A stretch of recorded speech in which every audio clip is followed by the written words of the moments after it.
At a combined weight of 405 pounds, they are the reigning, defending, undisputed Racing Dudes Triple Crown champions of the world, the Magic Mike Show.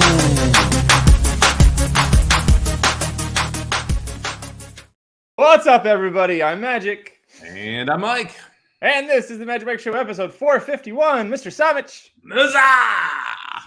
All right, we're a little late getting started here. Listen, we're not used to doing Monday late pick fives, and sometimes having to handicap a late pick five on a Monday, it's a little hard with our schedule. So we're doing it for you people. Just wait and be patient for us. Good to see you again, Mr. Somich.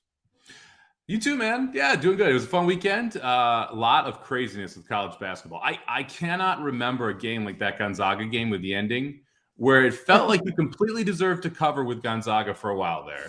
And then the majority of the game, it felt like they did not deserve to cover. And then you have a foul with less than a second, resulting in a buzzer beater three. So literally the spread flips three times there in the last 10 seconds. It was absolutely crazy ending. You got to love March Madness, man. It's a blast.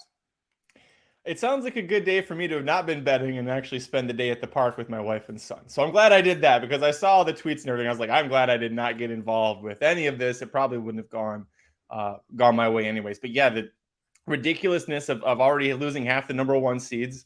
That's happened through weekend one. That's, nobody that I super cared about really gone. UCLA was who I had winning it all. So as long as UCLA is still in it, I'm still feeling good. But right now, after what you've seen from round one, Mike, or round one and round two, who do you think is the best team / going to win the title at this point? Best team is Alabama. Houston is really dangerous if they can get healthy. We'll see if that's able to happen. And Gonzaga to me is really interesting as well still, just because when they play defense and they shoot the ball, they are one of the, if not the best team in the country. So right now I'm watching Alabama and Gonzaga. I think they're going to be the final two. I think Houston's going to run into some trouble when they reach the Elite Eight. But it's been an absolute blast of a tournament. And I am looking forward to being crowned the Racing Dudes Tournament Champion Bracket Champion. Right now, sitting in sixth. Great spot to be in. Bama's going to win it all for me, baby. I'm going to take that thing down, and then I get all the swag. That works. And I can still keep playing the championship introduction, right? Because right now in the fantasy league, we're not looking too hot. But hey, you know who's looking great? Cave Rock, man. I've been saying this ever since the San Felipe. Get Cave Rock back, have him show up at the San Diego Derby. Practical Move has to beat the ultimate Baffert now because Arabian Nights out. It's setting up for the showdown. And in true wrestling storyline fashion, the heel comes back from the long break, beats down the baby face in Practical Move. We have the rematch at the Kentucky Derby, and it's an unknown party, who comes in as a third. It's a trios match that ends up being, and then we got a third party that comes in and takes the belt. But really, Cave Rock, not the Derby, the Preakness. I think San Diego Derby, the Preakness is looking pretty strong for him right now. Hey, if we win both those, we're winning the league, baby. Let's go. Let's do it. All right. We've also got the Gulfstream Park late pick 5 on Wednesday, March 22nd. How many times am I going to screw that up today? We'll find out. We've got the late pick 5 coming at you on this Monday. Let's get into it, buddy. Riders up.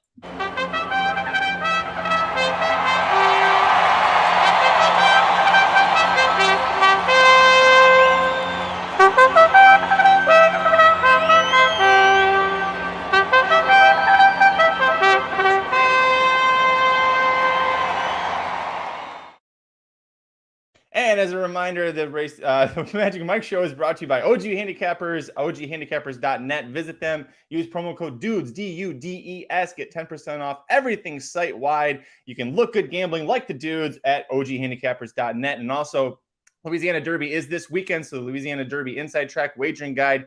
That'll be coming out later this week. If you have a premium subscription to any of the products at racingdudes.com, you get that included for free, so make sure you check that out at your earliest convenience. In the meantime, Mike, first leg of the late pick 5 at Gulfstream Park on Wednesday, March 22nd.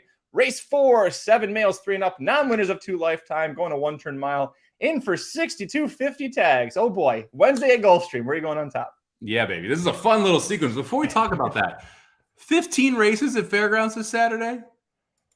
3 after the Louisiana Derby. It is wild. You couldn't even see them finish some of the races last time they had their big day. And now we're going to have 15 races. I mean, it's going to be like impossible to see these horses cross the finish line later in that card.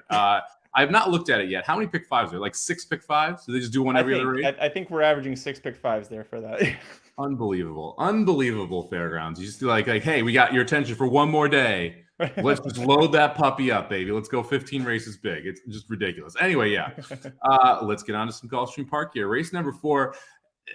There is a lot of speed signed up. And so I kind of gravitated toward a couple horses I think can come from off the pace here. I really like the 4 Dream of Blessings here. This horse was placed a little bit above its head last time. We often talk about horses that break their maiden in a maiden claiming race. You want to see them come back generally about half of the claiming tag. Well, we went from 12.5 up to 20,000. So quite a bit of a jump there. Now we're dropping down to the 62.5 level where this horse fits from a claiming perspective. So I think we're getting a much lighter field from that perspective. I mentioned how much speed there was early. It sets up really well for Dream of Blessings to be able to run back to that maiden race and be able to get the job done. And I don't think we can discount the massive jockey upgrade we're getting here as well. Jose Ortiz jumping aboard. No offense to Bug Hernandez or Perez, who was riding before that, but this is a big time upgrade here. And I like the fact that this horse is just keep getting better and better and better and better at improving every single race. Nothing huge, but just these marginal jumps every time as the horse matures into itself. So I put the 4 Dream of Blessings on top here for Marquette and Ortiz. Yeah, I did the same thing here. I went too deep. This is my top pick as well, and you outlined all the points really well. I love that because he's the only 3-year-old right in the field. Yeah, he's getting an automatic 6-pound weight break as well. So when you get to these bottom levels, you just got to throw whatever you can to try and get the horse to do to improve. And not only did you mention this horse improving, but the horse, once he turned 3, was able to start using Lasix, and then you saw an improvement right there. Second time with Lasix, that when we had that big win over this course and distance. So I'm with you with the 4 Dream of Blessings, 5-1. Let's hope that holds for our top pick here. I ended up chalking out a little bit here. Yeah, Mr. Cellular to start things off. I wasn't my top pick, but I did use here. I think a repeat of that last effort wins this race here. You got Angel Morales, the bug boy, back aboard again for the second straight start. Was able to press the pace early, going a mile over this Gulfstream Park dirt last out. Drew off when asked. Getting that 7-pound break, I think, is huge. This is also going to be second time since we've had blinkers in the Gonzalez barn. The blinkers really seemed to help the horse a lot last time out. Also, that was the dirt debut for this horse, which is crazy that we were like, let's try synthetic 2 turns. Nope, that didn't work. All right, let's try turf 2 turns. All right, that's not working. Synthetic again? No. Okay. How about the dirt? Oh, shit. Maybe this horse is actually pretty good on dirt. So I get it's a Kitten's Joy mare, why you thought that, but it is also Son of Nyquist, a Kentucky Derby winner. So I understand if at the 62.50 level, first time facing winners, you don't want to take the 2-1 favorite here, but I'm going to do it. Yeah, I'm going to fade this horse like I got my haircut this morning, man. It is Mr. Cellular in this spot to me. I can't handle the 2-1 price. And I think it's going to be bet down off that 2-1 price because of that last race. You got to remember that was a field of 6. And they didn't exactly go fast early, and they went slow as balls late. Like, it was brutal. They went 26 the last quarter mile there. Facing winners for the first time as the favorite, especially since last time out, Mr. Cellular was able to be right on the pace, right? Never more than a length behind the leader.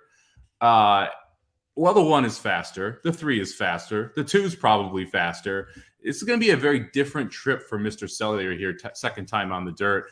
If Mr. Cellular tries to get close to this pace, he's cooked. If he tries to run behind the pace and pass horses, I'm not sure he can. And he's the favorite. So for me, it was just, there was too much there. I did have the horse pick for 3rd in the race. So it's not like I just hate this horse, but this is not a horse I'm interested in kicking off a pick 5 with that I think is a little bit sneaky later in here. So I'm only going to go too deep. I'm going to go to the outside. Give me the 7 horse Krypton here as my other one. Not often can we say at Gulfstream Park Championship meet, Lionel Reyes is definitely the second best jockey in the field. He is definitely the second best jockey in this field compared to everyone else who I got here. So I'm going to take him on the outside. I like the fact that if you go back to the dirt efforts, and yeah, they were a while ago. If you go back to those dirt efforts, they were all pretty good. And you saw the horse was improving a little bit, ran a 57 first off the bench for Pletcher, came back with a 59, broke his maiden going 7 furlongs over the slop, then jumps in and jumps up to the 12 level where this horse get claimed. This is the lowest level we've ever seen from this horse. And we're getting back to the dirt, which I actually like for this horse. I thought the best 2 races really were over that dirt.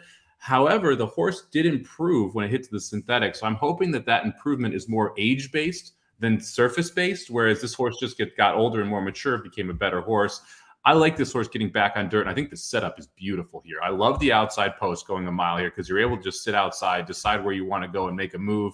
Carlos David, very good trainer. I think the 7 just fits really nicely here, and I like the idea of trying to get around this 6 to kick off the pick 5. And this is the horse that I had in third. I couldn't end up pulling the trigger on this. So, by the way, Luis Saez will be at Fairgrounds this weekend, but when they drew these races, he was named on this horse. He actually was named on a bunch of horses at Gulfstream on this card. This is one of the amount that he gave up. And I went through and looked. You're right. Lionel Reyes, clearly the second best, both in terms of win percentage and total wins. He's got more wins than some of these jockeys have starts at this meet right now. So it was pretty surprising there.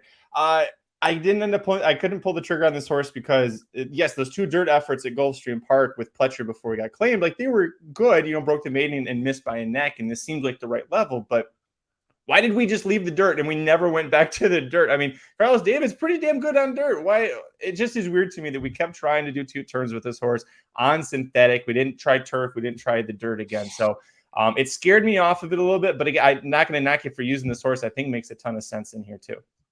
Yeah, and hopefully the pace setup is right. It's going to be all about the pace in this race. These 62.5 level races, a lot of times you just have horses that struggle to pass. There's enough horses early. I think you're not going to see this at that level. I wouldn't be shocked if the one of the 3 gets loose, if one of the 2 doesn't break and the other one goes gate to wire. So I would look at using the one of the 3 if you had some interest in going deeper here versus using the 6, just because the 6 is price. But to me, if we can get through here with 4 and 7, I think it starts this thing off pretty well and it allows us to try and hit a decent size pick 5. Let's get it through here with the 4, 5-1. Nice price there with Jose Ortiz riding. Second leg, late pick 5 at Gulfstream Park on Wednesday, March 22nd. Race 5, we got 9 males, 3 and up. Non-winners of 2 lifetime, routing a mile and a 16th on the turf, in for $50,000 tag. So a bit of a class hike from the last race, Mike. Where are you going on top? I thought this race was tough. I went to the 9-horse Ballador on top, who I think is lone speed in this spot. We've talked about the angle of looking for horses that ran well early on synthetic up front and then fade late and them going over to turf. That's what we're going to get here with a horse that was a monster price last couple times. We've seen him in optional claiming levels. Now we're dropping into the claiming. First start as a 4-year-old, Magdoro, very good turf influence, AP Indy on the bottom. Has more speed than anyone in this field. I couldn't really figure out who else would be in the lead. I guess you could make an argument for the 5. But when you delve deeper into that and you look at the races the 5 actually led, they're like 49-second half miles. So I don't see that horse necessarily going to the front. And a lot of the other horses I was interested in here, just they lack speed, or they need this perfect setup to be able to get the job done. So I try to go with a price on top here. Give me Ballador on the outside to try and take this field gate to wire. Back-to-back top pick agreement. I love everything she brought off. Trainer Ralph Nix, 24%, very solid off of a similar layoff like this. A huge upgrade to Tyler Gaffleone, who's also 24% with a healthy positive ROI, riding for Ralph Nix. But you got a first-time gelding angle. What's better than having a lone speed horse that's suddenly more aerodynamic, Mike? He's just going to be flying out there. You can just slick him up in some oil is the only way he's going to get faster out there. Yeah, I love the 9 on top here. Hopefully we hold 8-1 on here with that big class drop. Next up for me, I did use the 5, Nantasket Beach. A big reason when Kelly Breen took over to start the year, suddenly this horse post back-to-back very strong buyers, gets an 80 buyer against Starter Allowance Company, an 81 buyer at this level, going a mile over this course with Paco aboard. It broke the maiden at this distance, well protected at Delaware Park, so I liked that. The horse has got the speed to be in it from the start, but isn't a need the lead type necessarily. In fact, the one maiden win at Delaware Park came from a couple of lengths off. The race before that set a length and a half off and just missed by a nose to a next out winner. So the horse has got ability, it's got potential, and I think this is the right fit for it, like the 40, 50K level. I just hope the horse has got the endurance to hold him off late. Street Boss, the sire was a sprinter, but you've got good old Holy Bull on the damn side there. So I used the 5 on here, but boy, I don't like that it's 2-1 when the horse is really, the only time the horse was ever this short of a price, it's 4-5 favorite to break the maiden, but it's really never been bet like this. No, it hasn't, but it fits at 2-1. I mean, this is the other horse I'm going to use in here. I thought about going 3 deep. I'll talk about the third one, but I ended up just going 2 deep here with Nantasket Beach and Ballador, the 5 and the 9. You hit the nail on the head. Look, this is the other speed. And when Nantasket Beach was able to break the maiden, came from just off the pace. Paco is going to try and get this horse engaged early so that you have him sitting directly behind the 9. And it's a question of whether or not the 9's able to take them gate to wire. The 5 can kind of come up and be able to get first run and hold off the closers that are going to be coming, because there are, the 4 obviously experienced, going to be flying late, trying to get up there, as will the 1 street vendor. So both Ortizes will be trying to chase these leaders down. I'm just not so sure they can. And that last race that Nantasket Beach ran in was surprisingly good for the level. I mean, they finished the mile over the Gulfstream turf in 1:34. I mean, that's a very, very good time. They went 22 and 2, 45 out. This horse was able to close into it. Master of the Senate won next time out. Chasing Rainbows ran pretty good over the weekend. That was a pretty good race that Nantasket Beach came out of as well. So I'm just going to go with the 5 and the 9 here, so I can use a few more bullets on a relatively cheap ticket for the last 3 races. I did go 3 deep here. Dennis has talked about the third horse I used, the 4 Experience. I actually considered both Ortiz horses, and I landed on Experienced over the 1 street vendor. Third off the layoff for Experience. We're dropping down to a tag for the first time here after 2 starts. Not really showing much effort, but I also love, after that long layoff, Jonathan Thomas now is like, this horse just kind of ran in place in those first 2 starts off the layoff, right? So now we're going to throw blinkers on it, and we're going to put Jose Ortiz back in the saddle.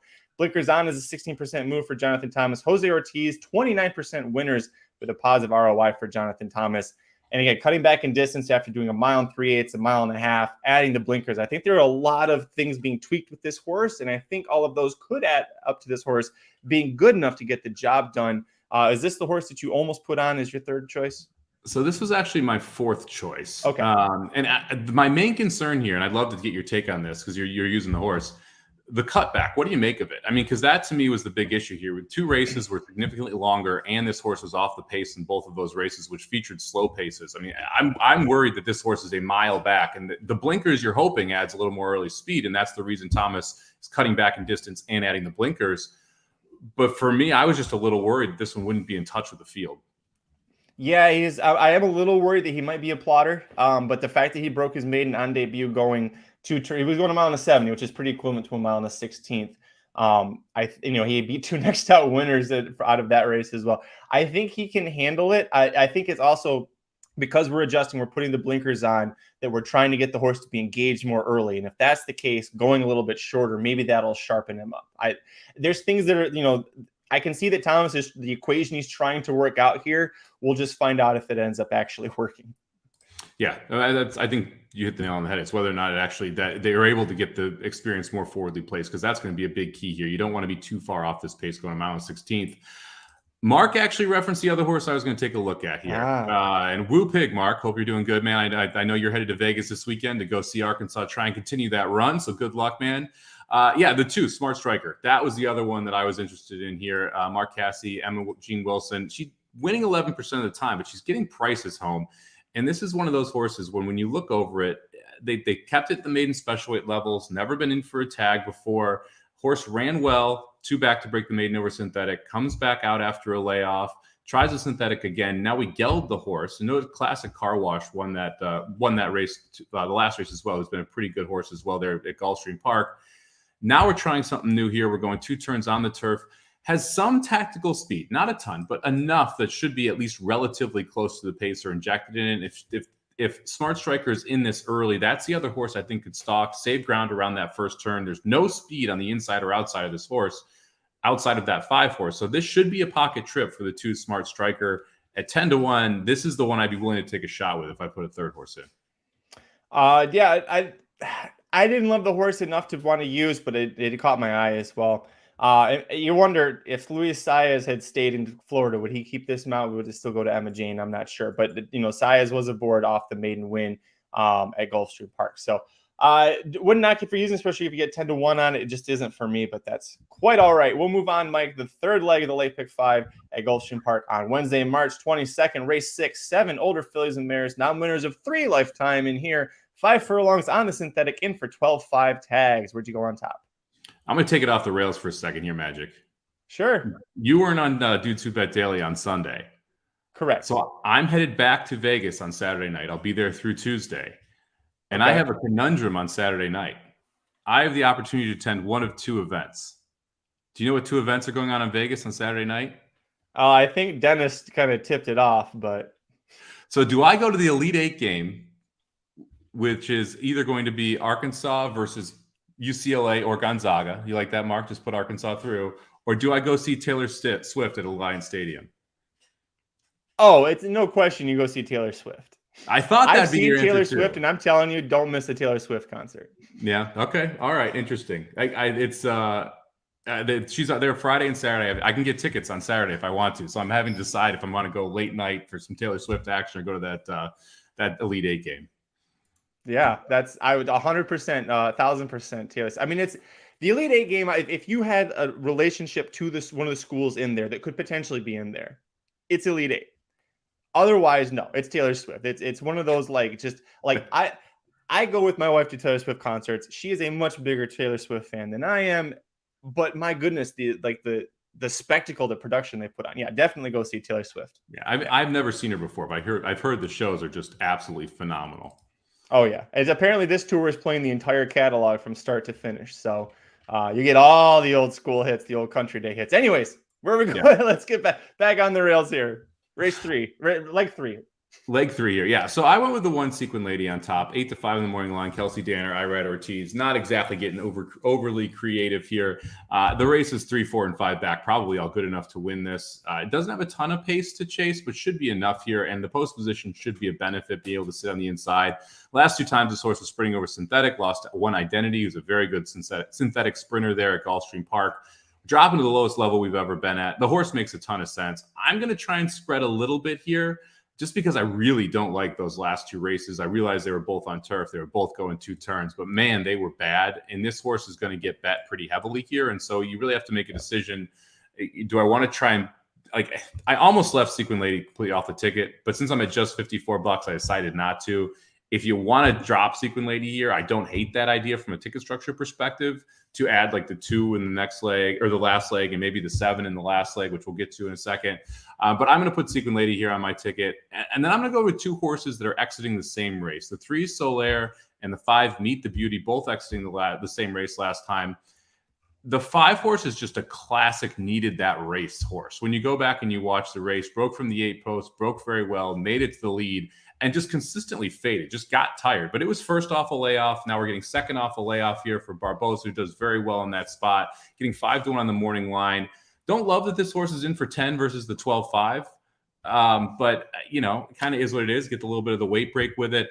And I expect Meet the Beauty to be either in the lead or very forwardly placed here around this one, and to have a lot more kick down the lane after getting that one race into it.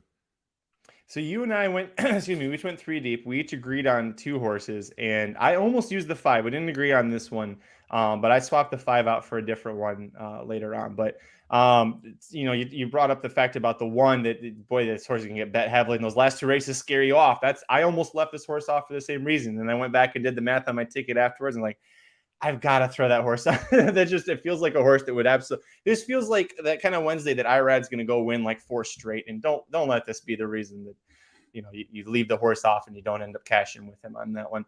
The 3 horse Solaire, you mentioned you're using. This is my top pick. 5 sprints over this course, 2 wins, 2 seconds by a neck and 2 lengths, and then a third by less than a length last time out. It was the return to synthetic, which clearly was much better than the dirt. Horse did hang a little bit in the stretch, which is a little worrisome here, but now we're upgrading to Jose Ortiz. He's not going to let that horse hang, even if he loses the whip, which he did on a different horse that we talked about earlier. But I think that huge upgrade there, and the fact that we already got to see this horse back on synthetic after that failed dirt attempt, I think that makes me feel a lot better about this. Now, that's also why we got 18-1 last time versus 4-1 here. They went, oh yeah, no, this horse is synthetic, so of course we're gonna make it 4-1. But I didn't see any reason not to at least use the 3. For me, it's a top pick, but I think it needs to be on everybody's ticket. Yeah, and Hey Paulo was 3-1 in that spot, missed the break, and absolutely came rolling. Spicy Ginger was your 3-5 favorite. Solaire sat pretty close to that pace and was still hanging in there late. And when you look at that versus where the rest of the race flow came from, it actually looks even better on paper. It's another reason why I'm willing to give Meet the Beauty another chance. Was the leader in that race, where the winner came from way out of it and missed the break. So that race's pace doesn't look like it was super hot, but the horses that were tending to it backed off of it, which kind of gives you a little bit more information about the race versus just the numbers you see on the page. Last one for me that I'll talk about, and Nick Feldman brought up the number 4, his top pick, Crazy Passion at 92. The 4 horses got the speed to set, press, or stalk the pace. So whatever happens here, in a crazy synthetic sprint. You never know. This horse has got the ability to go where it needs to, or where she needs to, I should say. 2 wins in a second and 3 sprints over this course. 2 straight wins, mind you, over this course. Fits the class level perfectly. Actually beat a higher class level 20K claimer non-winner 2 lifetime last out. Taking a price drop here because now we're facing non-winners of 3 lifetimes, so it is a little bit tougher. Morelos, to me, I don't know much about him. I don't think that he is a bad jockey for the situation. He's only 6% at the meet, but he's 14% for trainer Amador Sanchez. So that's a good sign to me as well. Sanchez, 29% with a very strong ROI with horses winning their last start going into their next one. The fact that Morelos not a win machine, but I think he's a good enough jockey that if this horse is good enough, she'll continue improving like we've seen in the last couple of starts. Yeah, I mean, that's the key here. I think this horse needs to take a little bit of a step forward to be competitive with this group. It was going 5 last time, going to go 5 again this time. I don't think is as fast as the 5-horse Meet the Beauty. Obviously, that 21-4, 44-4 was still pretty darn fast out of the gate. But that race just wasn't that great when you go back and look who else was in there. Noble Dreamer came out of that race, not the best synth horse there. So we'll see what happens here with the 4-horse Crazy Passion. I expect this horse is going to take some money. I don't hate the use. I wasn't a big fan. I would need to see that step up, and that was my biggest concern. And for me, it was between the 4 and the 5. I went with the 4. Mike went with the 5, but we like 1-3 in there as well. Let's move on, Mike. The penultimate leg of the late pick 5 at Gulfstream Park on Wednesday, March 22nd. Race 7. 7 older Florida-bred fillies and mares sprinting 6 furlongs on the dirt. They're either non-winners of one other than, or they're in for a $20,000 tag, which we have 2 of those here. Where'd you go on top? Oh, well, I thought this race was pretty tough. I went with the 3-horse She's All Woman on top here. We mentioned the horses needing one. That last race there seemed like the horse just needed one as well. When you go back and you watch the race, the horse attended the pace early, was swung a little wide, and just kind of didn't have that kick that you were looking for in the lane. There is a lot of races in this horse's back class that fit very well here. Have been very successful. 5 wins and 23 starts at Gulfstream Park. Doesn't mind the distance. 2 wins and 14 tries. 10 of those 14 has hit the board. I think she's got a big shot here to sit right off the pace and be able to get first run. There is, I'd say, a decent amount of pace here, but she's got the best close of any of those horses that want to be toward the pace. So I think the 3 She's All Woman has a big shot here, second off the bench for Safi. The other Safi in here, right? I didn't make my top pick, definitely used. Love everything you mentioned. You talking about needing a race. She's 7. She probably needed a couple races. Hopefully not a couple races, but definitely for sure was going to need one race. Yeah. 8-time winner lifetime, 23 of 32 career dirt starts. She's hit the board, 18 for 23 in the money on Gulfstream's dirt, also with 5 wins over the course.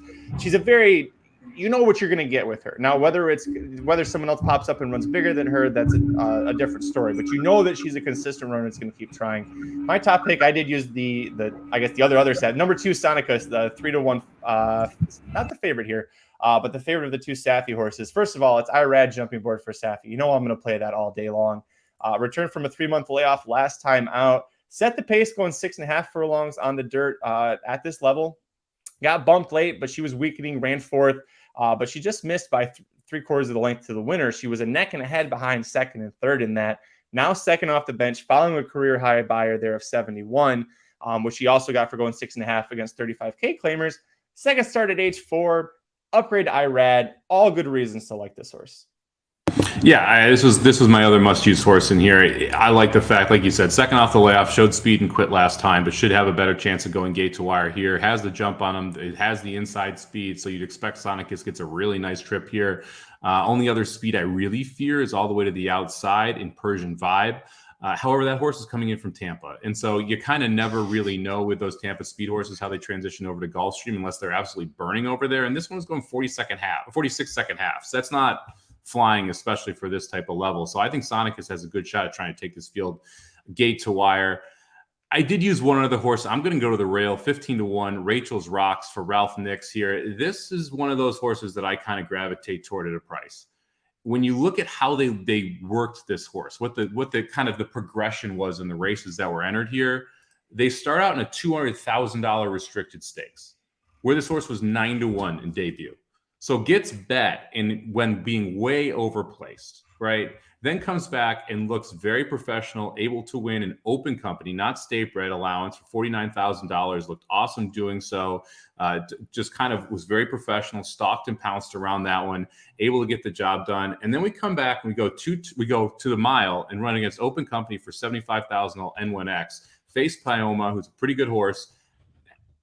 Doesn't have a good start, kind of gets buried, ends up fourth in a field of 7. To me, that's just draw a line through that race. And by the way, we're 3-1 in that spot, so still got bet in that race. Mm-hmm. Now we're coming back 15-1, going back to sprinting. We know the horse can fire off the bench, did so to break its maiden. So I'm not worried about that aspect of it. I think it's a really nice trip in here, right behind that 2 in the 7, which you mentioned are going to be the speed here. I think 15-1 is a heck of a price on a horse that clearly has talent, that the connections think highly of, is being protected for the first start at 4 here, and has a race you can point back to and say, if we can prove off that, we're good enough to beat this field. So give me the one Rachel's Rocket 15-1 on the ticket as well. I think if you're going for a long shot, this is easily the best one that you could go for. And I'm saying anybody outside of the like top 3 or 4 choices price wise, this is definitely the best horse of those to use. For all the reasons you mentioned, my concern, she hasn't faced anyone of this quality yet. When she got that win at Gulfstream, it was in the summer. We're outside the championship meet. All the good horses, they're up in New York or Kentucky. The mile race, I'm going to be forgiving because if you look at the distance throughout that poem, it was 9 lengths clear of second, it was 7.5 lengths clear of third, it was 10 lengths clear of Rachel's Rockin' Four. They just got completely separated in that. Kind of throw it out there. Cutting back, she should be good. I'm just a little concerned that now we're facing the kind of the championship meet style horses, a little bit more experienced, or a lot more experience than she has with the 3 starts. But not going to knock you, especially if you're looking for a long shot to use.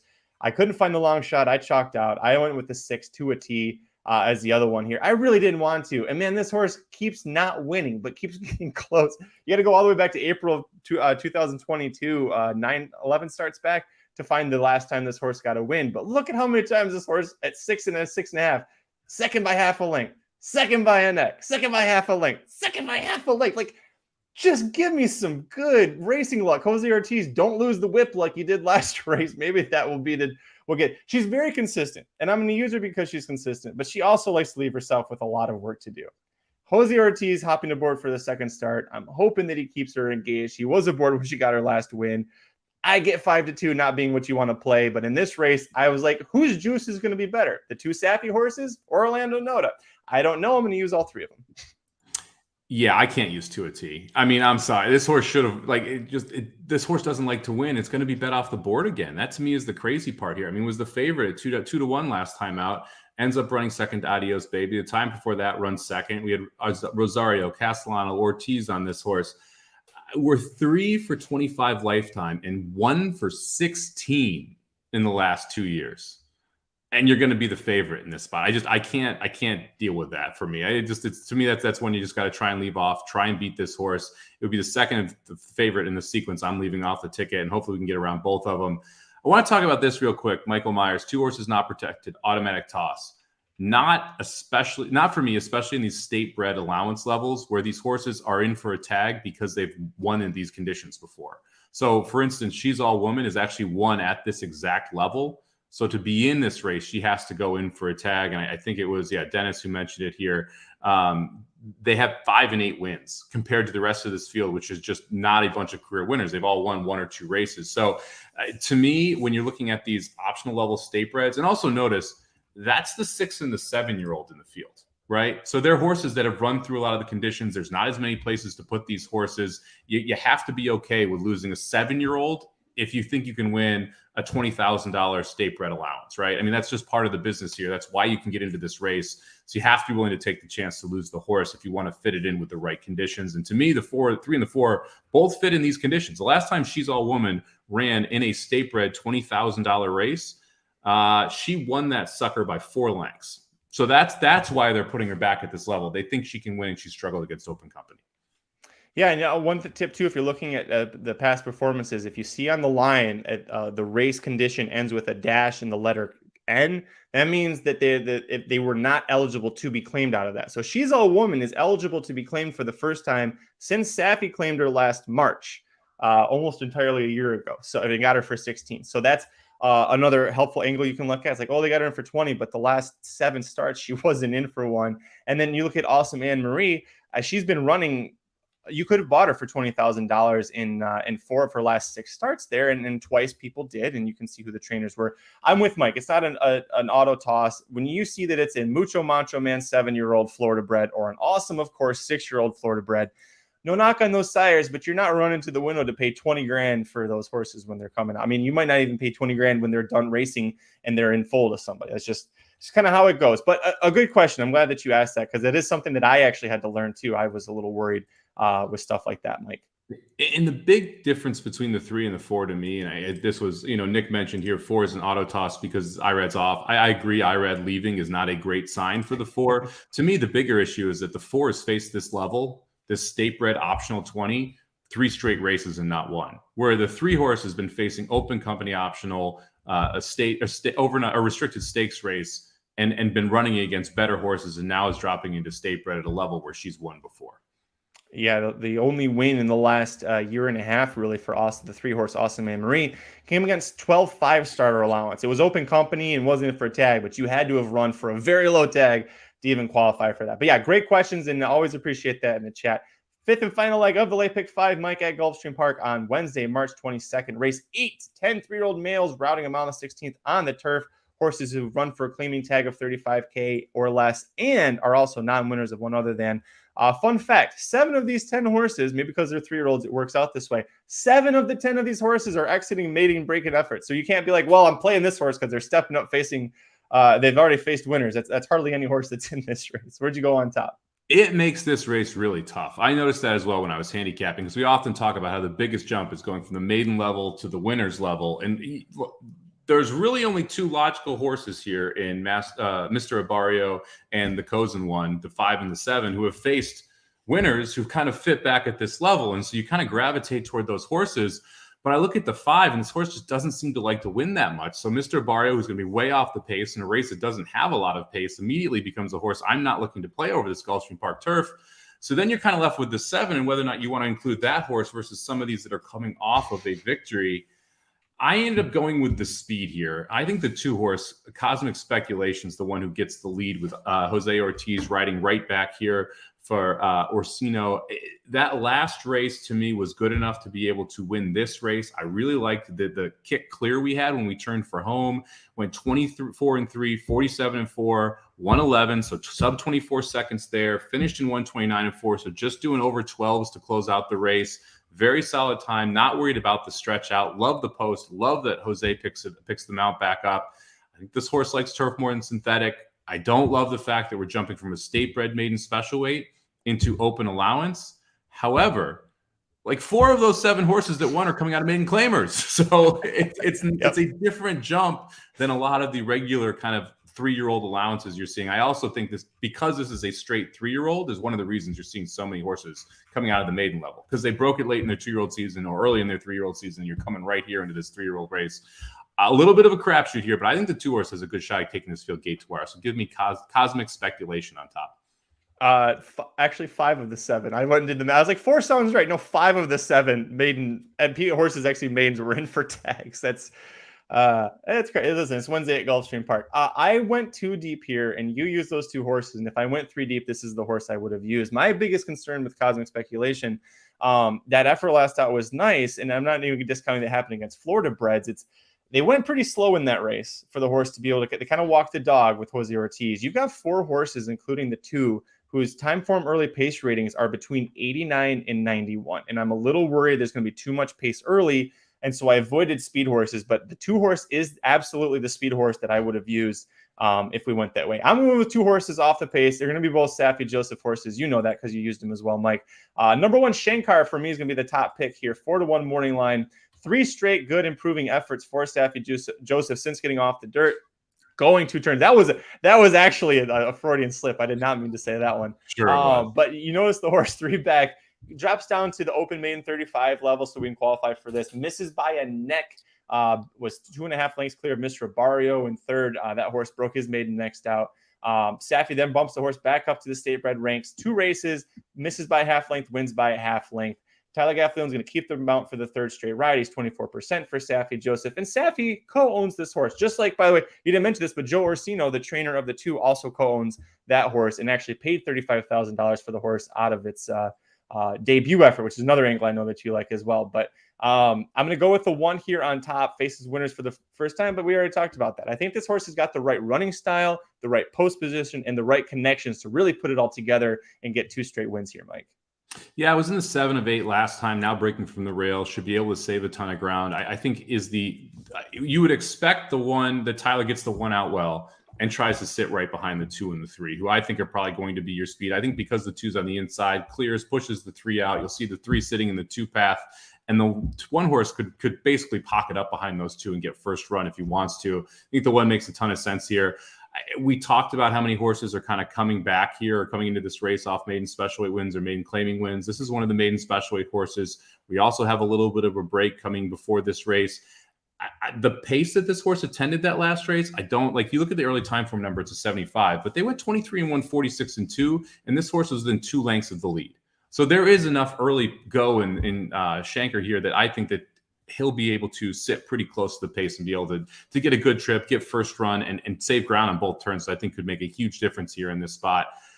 Max Swagger, the other horse I think we're both using here, the 9 horse. This is the other Safi. This is the horse I thought was most visually impressive when I was watching replays. We've talked about post positions over this Gulfstream Park turf course. Max Swagger was hung in the 10 post last time out and never got to save an inch of ground because of it. Was 6th early in the race and just made a really nice move once he was able to get going down the lane. I thought it was a really impressive run. Don't love the fact we're coming out of maiden 35, but you go back and you look at who he lost to back. It was Dude in Colorado that won that race. Dude in Colorado been a very good horse here at this Gulfstream Park meet. We went on turf first time, ran well. Now we're stepping up protected for a barn that usually does pretty well when placing these type of horses. I don't mind this jump, and I like the fact that we've got 2 in here for Safi. Not a ton of pace, so that to me is going to be the key here, is how does Max Swagger be able to work out a trip? Can we sit, 5th or 6th mid-pack, 2 wide, and get a good run? If so, I think Max Swagger 10 to 1 is a pretty big shot here. All great points. Before we leave this, I want to talk about one other horse Dennis brings up, the number 4, Lookinassa for Terry Pompey. And first off, the claim for Terry Pompey in this spot, but the horse is a neck away, I should say, away from being 2 for 2 over this course, going to mile on the 16th. Maiden 35 got claimed out of that race by Jose Pinchin, brought back at the same level. Irad Rides gets the win, claimed out of that race, and now we're getting Javier Castellano aboard. Was favored in both of those 2 races, and now 12 to 1. You could see it prove it. It wouldn't be a shock to me, Mike, if this horse won. I just couldn't fit it onto my ticket.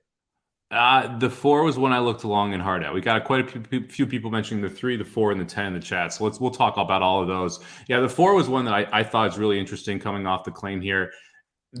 We talked about the post position, specifically with the 9 breaking out of 10. Well, the 4 did it from the 9 post in that race as well. So I thought that was impressive. The fact that this one got claimed back-to-back times for $35,000 tells you that there's multiple barns on the backstretch there that think this horse is worth giving a look to.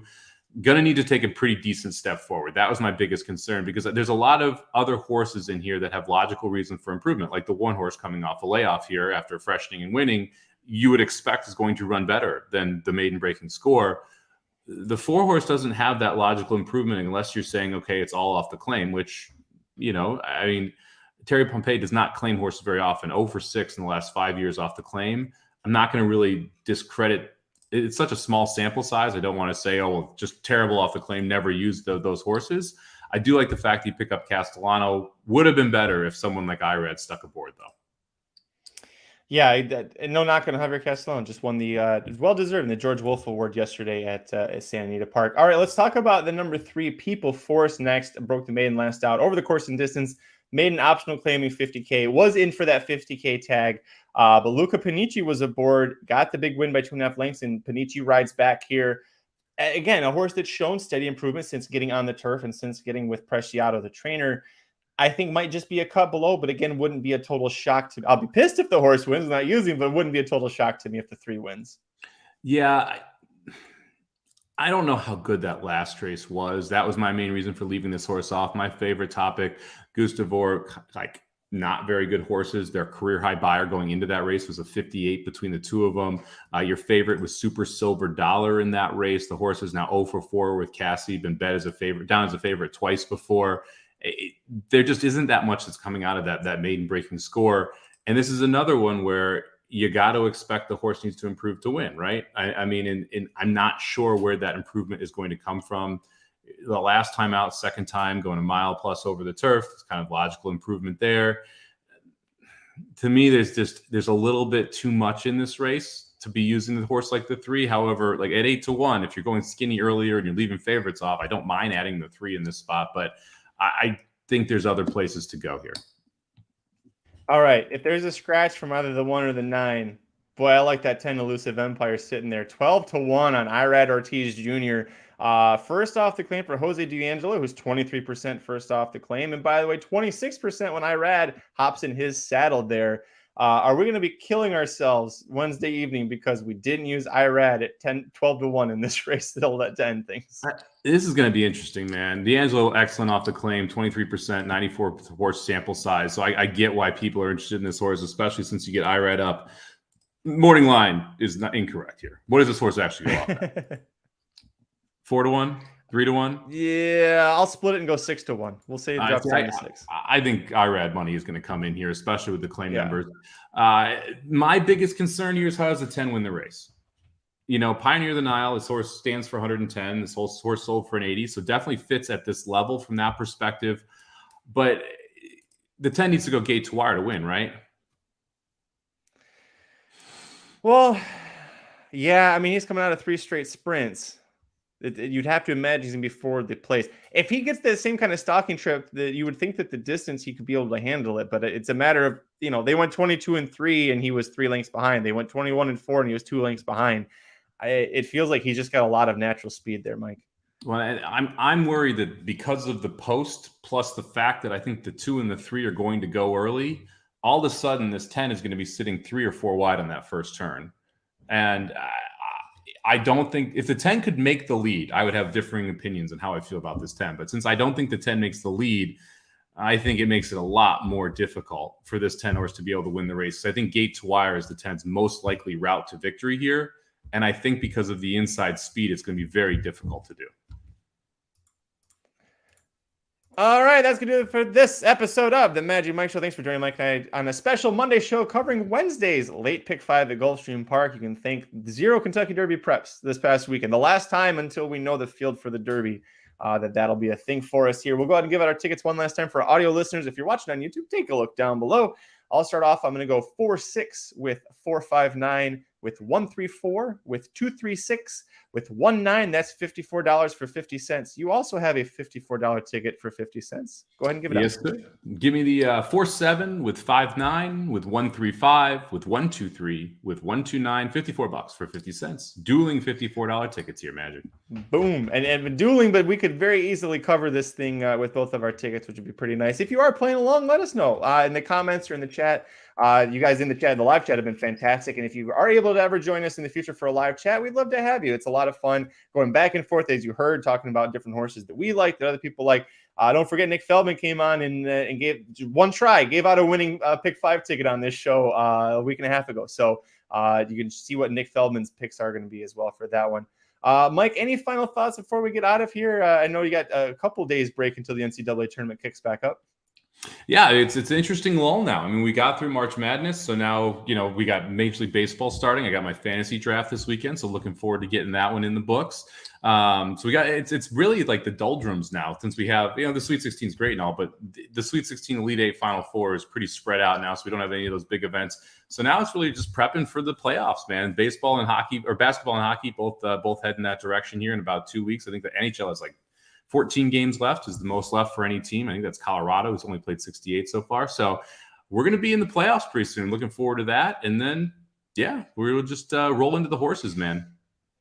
Michael Myers wants to know if you can help him start a petition for Painter to get fired, the coach of Purdue. Back-to-back, not great tournaments for the Boilermakers, Mike. Yeah, I'd say that's an understatement. I'm bummed, man. I wanted them to win, so I could bet against him in the second round. I should have just fired against him money line in the first round, but I didn't think there was any chance Fairleigh Dickinson was going to be able to beat him. Wild story there too, with like Steve Fezzik, who's one of the more renowned sports bettors, took a bloodbath on that game. He laid, I think it was 60,000 on Purdue on the money line to win $1,200, something like that was the report on ESPN. Fezzik. So, well, he talks about this on some of the podcasts, and I don't disagree with him. some of these favorites have value. However, I'd like Purdue wouldn't be the one I would play, if that makes sense. Like Alabama was minus 5,000. They weren't losing that game more than 1% of the time, which means they should be minus 10,000, right? So like there are different spots where I do think there are specific value. However, you are betting a lot to win a little, and that can get very dangerous with a team like Purdue. Man, I used to follow Fezzik a lot back when I was betting football all the time too. Steve Fezzik was one of the guys that I always listened to for his opinion. Didn't always match his bets, but definitely appreciate his opinion as a big whale out there in Las Vegas. I think there's only 1 or 2 spots they'll even let him gamble at. Now mostly just South Point, but boy, $60K.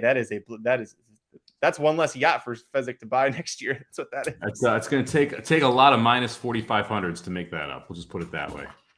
Oh, that's like somebody having 60 grand on Arrogate to win the San Diego handicap and came back, and that didn't work out too well for him either. But that's all right. Listen, we appreciate each and every one of you who join us for this and every Magic Mike show. Thanks so much for joining us. Make sure you come back on Thursday, March 24th. That's what day that is. We got a special late pick 5. It's not just Fairgrounds because Mike didn't want to do just one track he doesn't like. We're going to do 2 tracks. We're going to do Turfway Park and Fairgrounds, the Bluegrass Bayou 5 or Bayou Bluegrass. Hey, listen, it's a 50-cent denomination, pick 5, 15% takeout, Louisiana Derby, Jeff Ruby Stakes, Fairgrounds Oaks, Bourbonnette Oaks, and the New Orleans Classic. So boom, 5 big stakes races. 4 of them are either Derby or Oaks preps. None of them are on turf, but at least none of them are on the Fairgrounds turf. And I think for us, that's a win. I like the 4 in every race. Just book me for a $5 4 pick 5. Call it a show. Just do what Aaron does in the old tournaments we used to do. Just go 6-9, 6-9, 6-9, 6-9. But yeah, make sure you tune in. That'll be a fun one. Covering 2 tracks. That'll be Thursday at 5 Eastern. 2%. Look at this. The people are so halfway. We're going to Turfway. They loving it. Yeah, I know. I'm sorry. It's okay. That's right. Yeah. Dennis will send you his picks, and you can just give out Dennis's picks on this show. Yep. That'll work. All right. Tune in to see whose picks Mike ends up using on the Magic Mike Show. Follow us on Twitter. I'm at Curtis Kalleward. He is at Somobomb 18, number 1, number 8. Corporate Overlords at Racing_Dudes. Remember, Dudes Who Bet Daily, covering the NCAA tournament right now every Wednesday through Sunday at noon Eastern, 9 a.m. Pacific. So tune in for our best bets for college basketball and horse racing coverage. And until Thursday, or I guess Wednesday, I'm Magic. And I'm Mike. Good luck this week. The Magic Mike Show, where you hear the experts speak. The Magic Mike Show. Tune into the show every week. The Magic Mike Show. You can trust the show is the bomb because it's being brought to you by RacingDudes.com.